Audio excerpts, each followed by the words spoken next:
ꯑꯍꯥꯟꯕꯃꯛꯇꯗ channel ꯑꯁꯤꯒꯤ ꯃꯥꯏꯀꯩꯗꯒꯤ ꯃꯌꯥꯝꯕꯨ ꯇꯔꯥꯝꯅ ꯑꯣꯛꯆꯕꯒ ꯂꯣꯏꯅꯅ ꯃꯤꯔꯥ ꯊꯣꯛꯆꯣꯝꯅ ꯏꯀꯣꯛꯅꯣꯅ ꯈꯨꯔꯨꯝꯖꯔꯤ꯫ ꯉꯁꯤꯁꯨ ꯃꯍꯧꯁꯥꯒꯨꯝ ꯌꯥꯝꯅ ꯅꯨꯡꯉꯥꯏꯔꯕ ꯋꯥꯔꯤ ꯃꯆꯥ ꯑꯃ ꯄꯨꯗꯨꯅ ꯂꯥꯛꯆꯔꯦ꯫ ꯋꯥꯔꯤ ꯑꯁꯤꯕꯨ ꯊꯥꯕꯤꯔꯛꯄꯅ ꯃꯣꯅꯤꯀꯥ ꯑꯦꯝ꯫ ꯍꯧꯖꯤꯛ ꯃꯌꯥꯝꯒꯤ ꯃꯐꯝꯗ ꯋꯥꯔꯤ ꯑꯁꯤ ꯈꯨꯗꯣꯜ ꯇꯝꯖꯔꯛꯂꯒꯦ, ꯃꯌꯥꯝ ꯄꯨꯟꯅ ꯇꯥꯃꯤꯟꯅꯔꯁꯤ꯫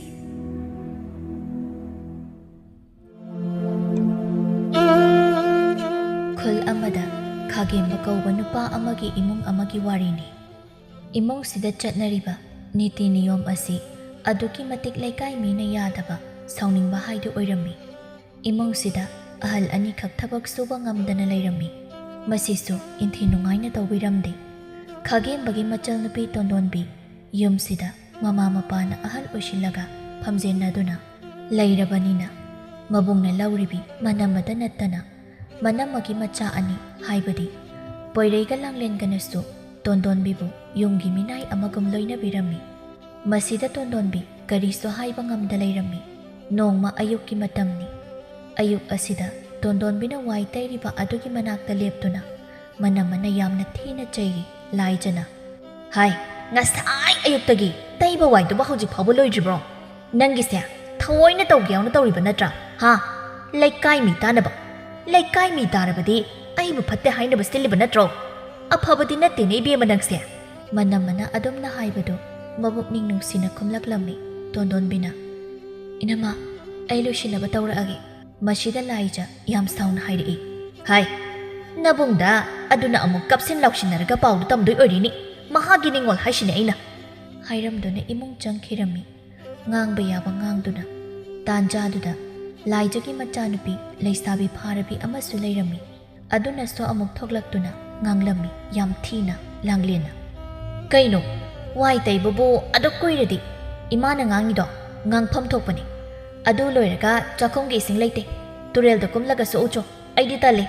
ꯇꯣꯟꯗꯣꯟꯕꯤ ꯄꯦꯟꯗꯅ ꯍꯥꯏꯔꯛꯏ꯫ "ꯂꯥꯡꯂꯦꯟ, ꯑꯩꯁꯨ ꯑꯌꯨꯛꯀꯤ ꯊꯕꯛ ꯃꯌꯥꯝꯁꯦ ꯅꯪꯅꯕꯨ ꯍꯣꯠꯅꯔꯤꯅꯤ꯫ ꯅꯪꯁꯨ ꯏꯇꯦꯡ ꯈꯤꯇꯪꯗꯤ ꯄꯥꯡꯕ ꯌꯥꯕꯅꯤ, ꯌꯥꯝ ꯋꯥꯕꯁꯨ ꯅꯠꯇꯕꯗꯨꯕꯨ." ꯃꯁꯤꯗ ꯂꯥꯡꯂꯦꯟꯅ, "ꯍꯔꯦ, ꯉꯝꯖꯗ꯭ꯔꯦ, ꯌꯥꯝ ꯋꯥꯕ ꯊꯕꯛꯁꯨ ꯅꯠꯇꯦ ꯀꯥꯏꯅ ꯑꯩꯗꯤ ꯀꯩꯗꯧꯕꯒꯤ ꯌꯨꯝꯁꯤꯒꯤ ꯊꯕꯛ ꯇꯧꯖꯅꯤꯒꯦ? ꯌꯨꯝꯁꯤꯒꯤ ꯃꯤꯅꯥꯏ ꯅꯪ ꯑꯃ ꯂꯩꯔꯤꯕꯣ?" ꯍꯥꯏꯔꯝꯗꯨꯅ ꯐꯦꯠ ꯇꯧꯗꯨꯅ ꯆꯪꯈꯤꯔꯝꯃꯤ ꯏꯃꯨꯡꯗ꯫ ꯃꯁꯤꯗ ꯇꯣꯟꯗꯣꯟꯕꯤꯅ, "ꯂꯥꯡꯂꯦꯟ, ꯅꯪꯁꯨ ꯅꯨꯄꯤꯅꯤꯀꯣ, ꯅꯪꯒꯤꯁꯨ ꯏꯁꯣꯔꯅ ꯄꯤꯕ, ꯅꯪꯅ ꯑꯋꯥꯕ ꯇꯥꯔꯕ ꯃꯇꯝꯗꯣ ꯁꯣꯏꯗꯅ ꯂꯥꯛꯀꯅꯤꯀꯣ." ꯑꯁꯤ ꯍꯥꯏꯗꯨꯅ ꯇꯣꯟꯗꯣꯟꯕꯤ ꯀꯞꯅ ꯀꯞꯅ ꯊꯕꯛ ꯃꯌꯥꯝꯗꯨ ꯅꯪꯅꯕ ꯍꯣꯠꯅꯖꯩ꯫ ꯉꯁꯥꯏꯗꯩ ꯉꯥꯡꯅꯔꯤꯕ ꯃꯌꯥꯝꯗꯨ ꯇꯥꯕ ꯉꯝꯗ꯭ꯔꯕ ꯑꯍꯜ ꯑꯣꯏꯔꯕ ꯃꯃꯥ ꯃꯄꯥ ꯑꯅꯤꯗꯨ ꯌꯦꯡꯅꯗꯨꯅ ꯋꯥꯔꯤ ꯁꯥꯔꯤ ꯇꯊꯣꯠꯅ꯫ "ꯌꯨꯝꯁꯤꯗ ꯑꯣꯏꯔꯤꯕ ꯃꯑꯣꯡꯁꯤꯗ ꯃꯣꯏꯕꯥꯁꯤ ꯅꯅꯥꯏ ꯅꯨꯄꯤꯗꯤ ꯁꯤꯕ ꯉꯝꯂꯣꯏꯗꯧꯔꯤ꯫ ꯃꯔꯨ ꯑꯣꯏꯅ ꯏꯆꯥꯅꯨꯄꯤ ꯇꯣꯟꯗꯣꯟꯕꯤꯒꯤ ꯈꯟꯕꯗ." ꯃꯄꯨꯔꯣꯏꯕ ꯑꯆꯧꯅ ꯍꯥꯏꯔꯛꯏ꯫ "ꯅꯪꯗ ꯅꯠꯇꯦ ꯃꯃꯥ, ꯑꯗꯨꯗꯤ ꯃꯄꯥ ꯑꯃ ꯑꯣꯏꯅ ꯑꯩꯁꯨ ꯏꯆꯥꯅꯨꯄꯤ ꯑꯁꯤꯒꯤ ꯃꯐꯝ ꯑꯃꯠꯇ ꯈꯪꯂꯕꯗꯤ ꯄꯨꯛꯅꯤꯡꯁꯤ ꯂꯩꯇꯥꯅ ꯂꯩꯕ ꯉꯝꯒꯗꯕꯅꯤꯀꯣ꯫ ꯈꯪꯗ꯭ꯔꯦ, ꯇꯧꯔꯤꯕ ꯃꯌꯥꯝꯁꯤ ꯎꯕꯗ ꯏꯆꯥꯅꯨꯄꯤꯁꯤ ꯄꯨꯔꯒ ꯀꯗꯥꯏꯗꯅꯣꯃ ꯆꯠꯅꯤꯡꯕ ꯍꯥꯏꯕꯗꯨ ꯑꯣꯏꯔꯦ꯫ ꯃꯗꯨ ꯍꯦꯛꯇ ꯌꯥꯕ ꯅꯠꯇꯦꯅꯦ ꯃꯃꯥ꯫ ꯃꯕꯨꯡ ꯑꯃ, ꯐꯔꯕꯁꯨ ꯐꯠꯇ꯭ꯔꯕꯁꯨ ꯏꯆꯥꯎ ꯆꯥꯎꯅ ꯂꯩꯔꯤꯕ ꯀꯧꯕꯅ." ꯃꯆꯥꯅꯨꯄꯥ ꯄꯜꯂꯛꯄꯗ ꯁꯥꯎꯅ ꯍꯥꯏꯔꯛꯏ ꯇꯊꯣꯠꯅ꯫ "ꯃꯥꯕꯨ ꯃꯤꯔꯣ? ꯁꯥ ꯐꯥꯎꯕ ꯃꯆꯥ ꯅꯨꯡꯁꯤꯕ ꯈꯪꯉꯤ ꯍꯥꯏꯅꯔꯤꯕꯅꯤ꯫ ꯃꯆꯜ ꯅꯨꯄꯤ ꯑꯁꯤꯗ ꯎꯠꯂꯤꯕ ꯃꯌꯥꯝ ꯑꯁꯤꯕꯨ ꯃꯥꯕꯨ ꯀꯔꯤꯝꯇ ꯍꯥꯏꯗꯕꯤ ꯂꯩꯕ ꯉꯝꯃꯤ ꯍꯥꯏꯕ?" ꯃꯁꯤꯗ ꯑꯆꯧꯁꯨ ꯄꯦꯟꯗꯅ ꯍꯥꯏꯔꯛꯏ꯫ "ꯃꯃꯥ, ꯉꯥꯏꯕ ꯇꯥꯔꯦꯗꯅ꯫ ꯏꯆꯥꯅꯨꯄꯥꯅ ꯒ꯭ꯌꯥꯟ ꯇꯥꯔꯛꯂꯕꯗꯤ ꯏꯃꯨꯡꯁꯤ ꯁꯥꯟꯇꯤ ꯐꯪꯒꯅꯤꯅꯦ꯫ ꯄꯨꯝꯅꯃꯛ ꯃꯥꯒꯤ ꯃꯈꯨꯠꯇ ꯂꯩꯀꯣ ꯃꯃꯥ." ꯑꯁꯨꯝꯅ ꯋꯥꯔꯤ ꯁꯥꯔꯤ꯫ ꯁꯣꯝꯗ ꯑꯌꯨꯛꯀꯤ ꯆꯥꯛ ꯊꯣꯡꯉꯝꯗꯥꯏꯗꯨ ꯃꯅꯝ ꯑꯗꯨ ꯆꯪꯉꯛꯇꯨꯅ ꯍꯥꯏꯔꯝꯃꯤ ꯃꯆꯜꯅꯨꯄꯤꯗ꯫ "ꯍꯥꯏ, ꯌꯨꯝꯁꯤꯗ ꯑꯍꯜ ꯂꯃꯟ ꯂꯩ ꯍꯥꯏꯔꯕꯗꯤ ꯏꯅꯝꯃ, ꯏꯃꯥ, ꯕꯥꯖꯤ, ꯀꯔꯤ ꯏꯟꯁꯥꯡ ꯊꯣꯡꯁꯤꯒꯦ ꯍꯥꯏꯅ ꯍꯪꯕ ꯅꯆꯤꯜꯗꯨ ꯍꯪꯕ ꯌꯥꯗꯕ꯭ꯔꯣ?" ꯇꯥꯟꯖꯥꯗꯨꯗ ꯂꯥꯡꯂꯦꯟ ꯆꯪꯉꯛꯇꯨꯅ ꯍꯥꯏꯔꯛꯏ꯫ "ꯀꯗꯥꯏꯗꯒꯤ ꯍꯩꯒꯗꯣꯏꯅꯣ ꯏꯃꯥ, ꯃꯊꯤꯕꯣꯡ ꯆꯥꯛꯁꯤ ꯆꯥꯅꯕ ꯍꯣꯠꯅꯔꯤꯀꯥꯟꯗ." ꯃꯁꯤꯗ ꯇꯣꯟꯗꯣꯟꯕꯤ ꯄꯦꯟꯗ꯭ꯔꯗꯨꯅ ꯈꯨꯝꯂꯛꯏ꯫ "ꯂꯥꯡꯂꯦꯟ, ꯅꯪ ꯑꯗꯨꯗꯤ ꯍꯥꯏꯒꯅꯨ. ꯌꯨꯝꯁꯤꯒꯤ ꯊꯕꯛ ꯑꯌꯥꯝꯕ ꯑꯩꯅ ꯍꯣꯠꯅꯕ ꯉꯥꯛꯇꯅꯤ." ꯃꯁꯤꯗ ꯃꯅꯝꯃ ꯂꯥꯏꯖꯗꯨ ꯌꯥꯝ ꯁꯥꯎꯔꯝꯃꯤ꯫ ꯃꯆꯥꯗ ꯑꯣꯟꯁꯤꯟꯗꯨꯅ ꯆꯩꯔꯛꯏ ꯍꯥꯏꯗꯨꯅ ꯇꯣꯟꯗꯣꯟꯕꯤꯕꯨ ꯈꯨꯄꯥꯛꯅ ꯁꯥꯐꯨ ꯀꯟꯅ ꯊꯥꯗꯨꯅ ꯍꯥꯏꯔꯝꯃꯤ꯫ "ꯈꯪꯕ꯭ꯔꯥ ꯅꯪ, ꯃꯃꯥ ꯑꯩ ꯑꯃ ꯂꯩꯔꯤꯕꯁꯤ ꯅꯪ ꯀꯔꯤ ꯑꯣꯏꯅ ꯎꯏ? ꯍꯥ? ꯏꯆꯥꯗ ꯈꯣꯟ ꯀꯟꯅ ꯅꯪꯒꯨꯝꯕ ꯑꯃꯅ ꯉꯥꯡꯕ ꯌꯥꯕ꯭ꯔꯕ? Manamagi wadu kanmankhibana hairei tondonbi pendana. Inama pharasu patrabasu imaga baziga leiribani. Ima bazina takrabadi nungairoi. Masida laija thausada hairei. Kayaduni yenguni masi. Mama mapa panbasida nungaitriba kaiduni nangise. Ha, moinabu kaidodorige. Aingonda sidui ngairaga leirabasida. Asumna chakomda amuk khatnabadu tarami. Somkada ahal ani dudi leiba yadre. Haugatuna chatpadi ngamda ningamda haijai tathotna. Imawi bema. Nang si patmande da ko anthokna. Echanupi si amuk phubi kramali. Mama macha changdana. Ahal ani si leiri haibadani. Haugat pangamdabanina. Karisu tondonbigi mateng pangbiba ngamde. Asinasto ayamba laijana usitribani. Tanjaduda 𝐿𝐴𝐽𝐵 lakibagi khonjal taraklammi. 𝐿𝐴𝐽𝐵 magi nupi bu kau kauduna imungda changakpani. Hai tabra nupi, krai lege, ekoi chak thokrabro. Chakomda leiramba laijana hairi tondonbida khara tapna. Hai, nabung lakre. Pau hinjina tamba yaroi. Chakto thuna thongu. Hairaga mama macha ani du thokhirami.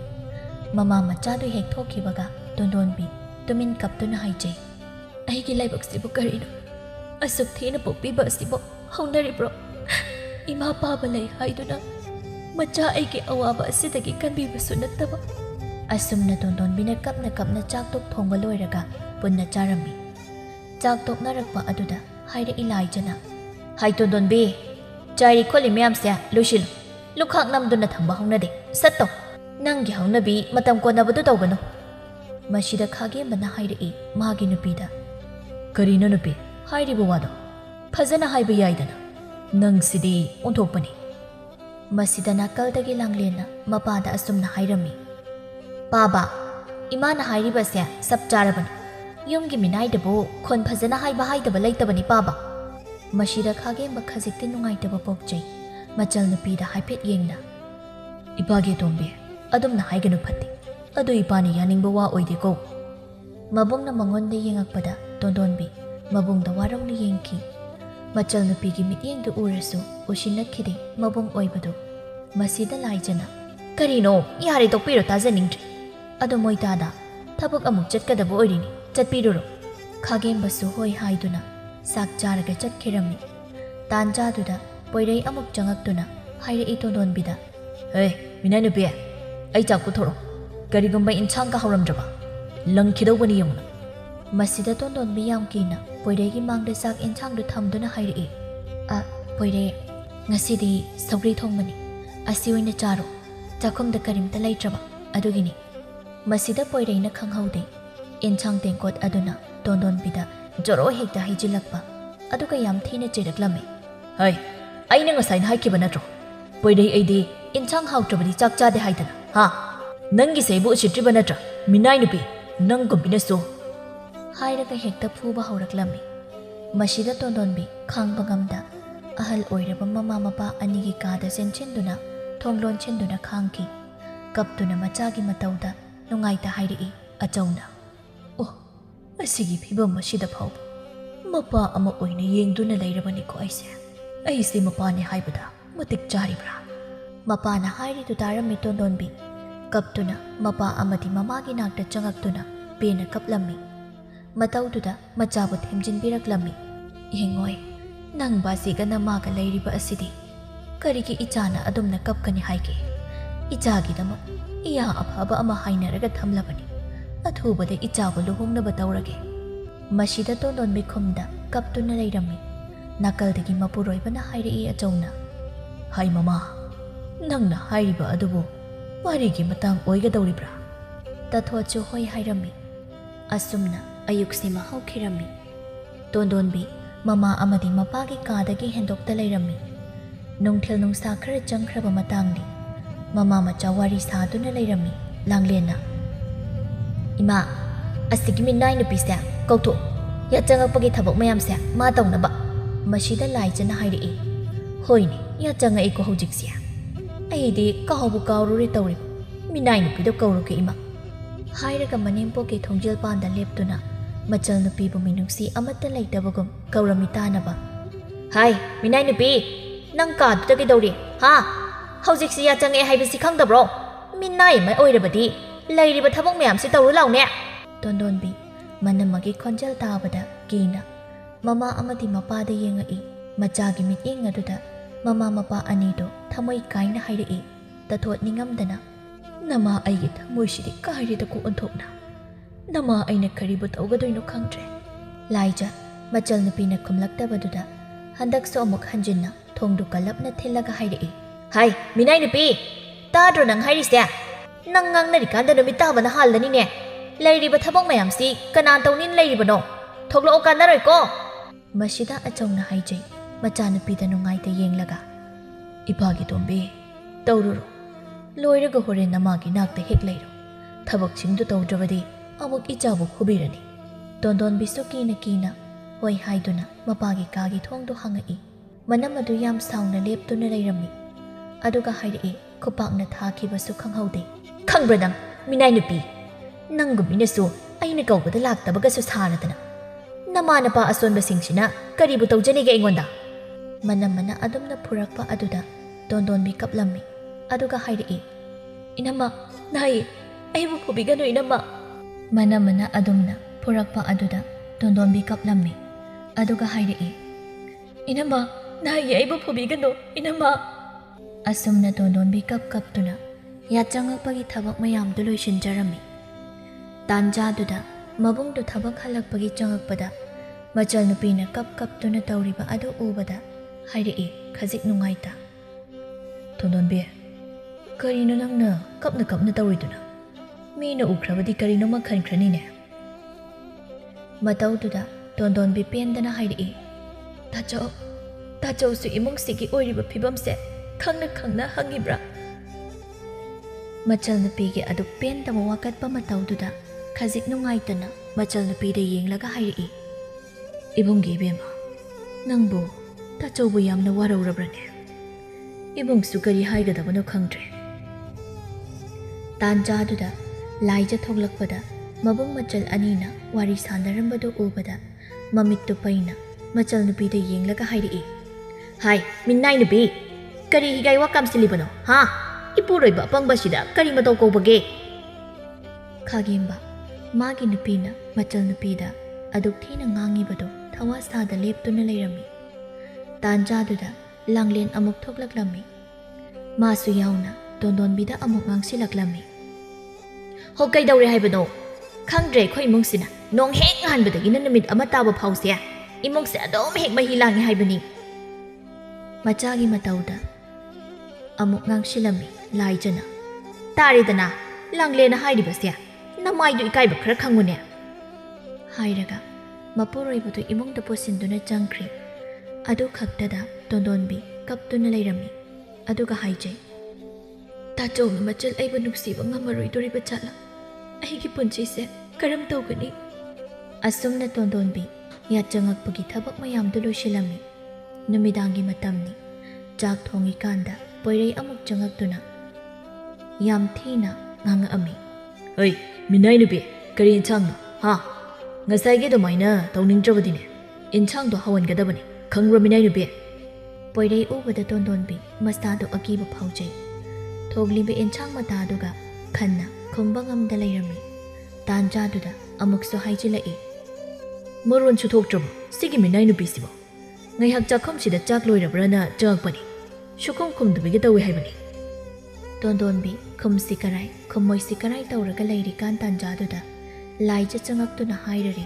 Tondonbida onchinduna Hai Tondonbi nangbu nanadu su pangabrani ngasaidagi ichasina hairiba wayamsi khumba kaidoki nangbu hairaga Tondonbigi makokta ilami khodombi aduna matawduda poireina mamada hairei onchinduna Ma hairuranu kanaroi ngasi namidange inchange khauramdraba aina sigi Minai Nupi ase phuba ngamdraba yang Tanjaduda langlen amuk changaktuna mama amadi mabungdo onchinduna wa haige hektawbaga mamana hairaklammi Karino masibo anamasu kanba asibo karigino kana laudana kalliba machinno haibanida asuk yamna kanba asibo Asumna mama macha changdana Tondonbibu ngangba phuba chaiba tawbirami numidang aduda somda mama mapa anidudi leiba yadraduna hairami ꯃꯁꯤꯕꯨ ꯁꯨꯝ ꯌꯦꯡꯂꯒ ꯂꯩꯔꯗ꯭ꯔꯣ ꯃꯣꯏ ꯃꯄꯥ? ꯀꯔꯤꯅꯣ ꯑꯩꯒꯤ ꯏꯆꯥ ꯇꯣꯝꯕꯤꯁꯤꯒꯤ ꯃꯔꯥꯏꯕꯛ ꯑꯁꯤꯕꯨ ꯑꯁꯨꯛ ꯊꯤꯅ ꯄꯣꯛꯂꯛꯄ꯭ꯔꯣ? ꯍꯥꯏꯔꯒ ꯃꯃꯥ ꯑꯣꯏꯕꯤꯗꯣ ꯀꯞꯂꯝꯃꯤ꯫ ꯅꯨꯃꯤꯗꯥꯡꯒꯤ ꯊꯕꯛ ꯍꯜꯂꯛꯄ ꯈꯥꯒꯦꯝꯕ ꯃꯃꯥ ꯑꯁꯣꯟꯕꯤꯅ ꯀꯞꯄꯒꯤ ꯈꯣꯟꯖꯦꯜ ꯇꯥꯕꯗꯨꯗ ꯍꯥꯏꯖꯩ ꯃꯇꯣꯝꯇ, ꯀꯩꯅꯣ ꯏꯃꯥ ꯅꯠꯇ꯭ꯔꯅꯦ ꯅꯨꯃꯤꯗꯥꯡ ꯑꯁꯤꯗ ꯀꯞꯂꯤꯕꯁꯤꯕꯣ? ꯀꯔꯤꯃꯨꯛ ꯇꯧꯔꯕꯖꯥꯠꯅꯣ ꯑꯩꯒꯤ ꯏꯃꯨꯡ ꯑꯁꯤꯗ? ꯍꯥꯏꯗꯨꯅ ꯃꯃꯥꯒꯤ ꯀꯥꯗ ꯍꯥꯟꯅ ꯆꯪꯉꯛꯄꯒ ꯇꯥꯔꯛꯏ ꯆꯥꯛꯈꯨꯝꯂꯣꯝꯗ ꯃꯆꯜꯅꯨꯄꯤꯅ ꯀꯞꯄꯒꯤ ꯈꯣꯟꯖꯦꯜ, ꯑꯗꯨꯒ ꯃꯆꯥꯅꯨꯄꯥꯅ ꯌꯥꯝ ꯊꯤꯅ ꯉꯥꯡꯕꯒꯤ ꯈꯣꯟꯖꯦꯜꯁꯨ ꯇꯥꯔꯛꯂꯝꯃꯤ꯫ ꯄꯣꯏꯔꯩꯅ, ꯌꯨꯝꯁꯤꯒꯤ ꯃꯤꯅꯥꯏ ꯑꯃ ꯑꯣꯏꯔꯕꯗꯤ ꯅꯁꯥꯅ ꯈꯪꯅ ꯊꯕꯛ ꯃꯌꯥꯝꯁꯤ ꯇꯧꯒꯗꯕ ꯅꯠꯇ꯭ꯔꯣ? ꯑꯗꯨꯒ ꯁꯨꯝ ꯃꯣꯂꯥꯏꯅꯔꯒ ꯂꯩꯔꯤꯁꯦ ꯀꯅꯥ ꯂꯥꯛꯇꯅ ꯇꯧꯒꯅꯤ ꯇꯧꯖ ꯁꯥꯔꯤꯅꯣ ꯍꯥ? ꯁꯨꯝ ꯇꯥꯗꯨꯅ ꯂꯩꯕ ꯉꯝꯂꯛꯇ꯭ꯔꯗꯨꯅ ꯈꯥꯒꯦꯝꯕ ꯉꯁꯤꯗꯤ ꯒ꯭ꯌꯥꯟ ꯇꯥꯔꯗꯨꯅ ꯆꯥꯛꯈꯨꯝꯂꯣꯝꯗ ꯄ꯭ꯔꯞ ꯆꯪꯉꯛꯏ꯫ ꯑꯗꯨꯒ ꯃꯆꯜꯅꯨꯄꯤꯕꯨ ꯐꯨꯔꯤꯕ ꯃꯆꯥꯅꯨꯄꯥ ꯑꯗꯨꯕꯨ ꯂꯥꯛꯇꯅ ꯆꯤꯡꯊꯣꯛꯇꯨꯅ ꯃꯆꯥꯅꯨꯄꯥꯒꯤ ꯃꯃꯥꯏꯗ ꯉꯁꯤ ꯃꯆꯜꯅꯨꯄꯤꯒꯤꯗꯃꯛ ꯑꯍꯥꯟꯕ ꯑꯣꯏꯅ ꯈꯨꯄꯥꯛꯅ ꯊꯥꯗꯨꯅ ꯍꯥꯏꯔꯛꯏ, ꯈꯪꯕ꯭ꯔꯥ ꯅꯣꯏ ꯑꯗꯨꯛ ꯑꯄꯪ ꯊꯧꯅꯥ ꯎꯠꯂꯤꯕ ꯀꯔꯤꯒꯤꯅꯣ ꯍꯥ? ꯅꯣꯏ ꯃꯌꯥꯝꯒꯤ ꯑꯩꯒꯤ ꯏꯆꯜꯅꯨꯄꯤꯁꯦ ꯌꯨꯝꯁꯤꯒꯤ ꯃꯤꯅꯥꯏ ꯅꯠꯇꯦꯅꯦ꯫ ꯑꯩꯅ ꯅꯍꯥꯟꯗꯒꯤ ꯌꯦꯡꯒꯦ ꯌꯥꯎꯅ ꯌꯦꯡꯕꯅꯤꯀꯣ ꯅꯣꯏ, ꯀꯥ ꯑꯃ ꯍꯦꯜꯂꯕꯅꯤ꯫ ꯑꯃꯨꯛꯇ ꯑꯁꯨꯝꯅ ꯈꯥꯒꯦꯝꯕꯅ ꯁꯥꯎꯔꯛꯇ꯭ꯔꯤꯕ ꯑꯣꯏꯕ ꯃꯔꯝꯅ ꯃꯃꯥ ꯃꯆꯥ ꯑꯍꯨꯝꯗꯣ ꯀꯤꯅ ꯌꯦꯡꯅꯔꯝꯃꯤ꯫ ꯑꯗꯨꯒ ꯌꯥꯝ ꯊꯥꯖꯗ ꯍꯥꯏꯔꯛꯏ ꯂꯥꯡꯂꯦꯟꯅ, ꯄꯥꯕꯅ ꯉꯁꯤ ꯌꯨꯝꯁꯤꯒꯤ ꯃꯤꯅꯥꯏ ꯅꯨꯄꯤ ꯑꯁꯤꯒꯤꯗꯃꯛꯇ ꯄꯥꯕꯅ ꯍꯦꯛ ꯄꯣꯛꯆꯕ ꯇꯥꯆꯧꯕꯨ ꯐꯨꯔꯤꯕ ꯀꯔꯤꯒꯤꯅꯣ ꯄꯥꯕ?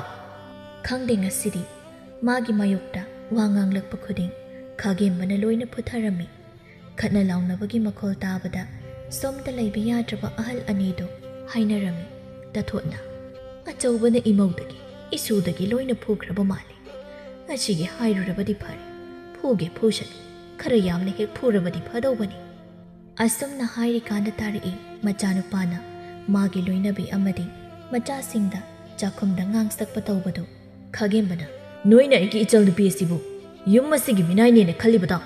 ꯉꯁꯤꯗꯒꯤ ꯑꯩꯒꯤ ꯏꯆꯜꯅꯨꯄꯤꯗꯤ ꯃꯤꯅꯥꯏ ꯅꯠꯇꯦ, ꯃꯤꯅꯥꯏꯗꯤ ꯅꯣꯏ ꯑꯍꯨꯝꯅꯤ꯫ ꯅꯍꯥꯟ ꯃꯈꯩ ꯑꯩꯒꯤ ꯏꯆꯜꯅꯨꯄꯤꯅ ꯌꯨꯝꯁꯤꯒꯤ ꯇꯧꯔꯝꯕ ꯊꯕꯛ ꯃꯌꯥꯝꯗꯣ ꯅꯃꯥꯅꯆꯥ ꯑꯍꯨꯝꯅ ꯇꯧꯒꯗꯕꯅꯤ꯫ ꯑꯩꯒꯤ ꯏꯆꯜꯅꯨꯄꯤꯗ ꯀꯔꯤꯒꯨꯝꯕ ꯍꯦꯛ ꯃꯤꯅꯥꯏ ꯍꯥꯏꯕ ꯋꯥꯍꯩꯁꯦ ꯍꯥꯏꯕ ꯇꯥꯔꯕ ꯅꯣꯏ ꯑꯩꯕꯨ ꯐꯠꯇꯦ ꯍꯥꯏꯒꯅꯨ꯫ ꯑꯁꯨꯝꯅ ꯌꯥꯝ ꯊꯥꯖꯗ ꯃꯕꯨꯡꯅ ꯃꯥꯒꯤꯗꯃꯛ ꯂꯦꯞꯄꯤꯕ ꯑꯁꯤꯗ ꯇꯣꯟꯗꯣꯟꯕꯤ ꯃꯕꯨꯛꯅꯤꯡ ꯌꯥꯝ ꯅꯨꯡꯁꯤꯅ ꯃꯕꯨꯡꯗ ꯌꯦꯡꯗꯨꯅ ꯀꯞꯂꯝꯃꯤ꯫ ꯑꯗꯨꯒ ꯍꯥꯏꯔꯛꯏ, ꯇꯥꯆꯧꯅ ꯑꯁꯨꯛ ꯀꯨꯏꯕ ꯃꯇꯝꯁꯦ ꯅꯆꯜꯂꯩꯕꯨ ꯅꯨꯡꯁꯤꯕꯤꯔꯛꯄ ꯉꯥꯏꯕꯗ ꯑꯩ ꯀꯌꯥ ꯋꯥꯏ ꯈꯪꯕ꯭ꯔꯥ ꯇꯥꯆꯧ?